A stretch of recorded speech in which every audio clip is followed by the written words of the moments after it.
रिश्ते नाते मृत्यु के साथ मिट जाते हैं। एक बार देवर्षि नारद अपने शिष्य तुम्बरु के साथ कहीं जा रहे थे। गर्मियों के दिन थे। एक प्याऊ से उन्होंने पानी पिया और पीपल के पेड़ की छाया में जा बैठे। इतने में एक कसाई वहाँ से 25-30 बकरों को लेकर गुजरा। उसमें से एक बकरा एक दुकान पर चढ़कर मोट खाने लपक पड़ा। उस दुकान पर नाम लिखा था शंगाल चंद सेठ। दुकानदार का बकरे पर ध्यान जाते ही उसने बकरे के कान पकड़कर 2-4 घूंसे मार दिए। बकरा बै बै करने लगा और उसके मुंह में से सारे मोट गिर पड़े।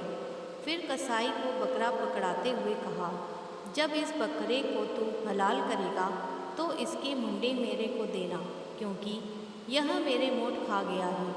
देवर्षि नारद ने जरा सा ध्यान लगाकर देखा और जोर से हंस पड़े। तुम्बरु पूछने लगा, गुरुजी आप क्यों हंसे? उस बकरे को जब घूंसे पड़ रहे थे तब तो आप दुखी हो गए थे, किंतु ध्यान करने के बाद आप हंस पड़े। इसमें क्या रहस्य है?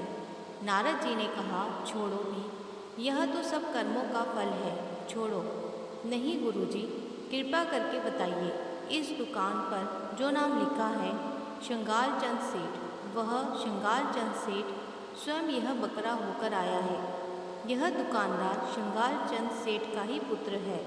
सेठ मरकर बकरा हुआ है और इस दुकान से आना पुराना संबंध समझकर इस पर मोट खाने आ गया।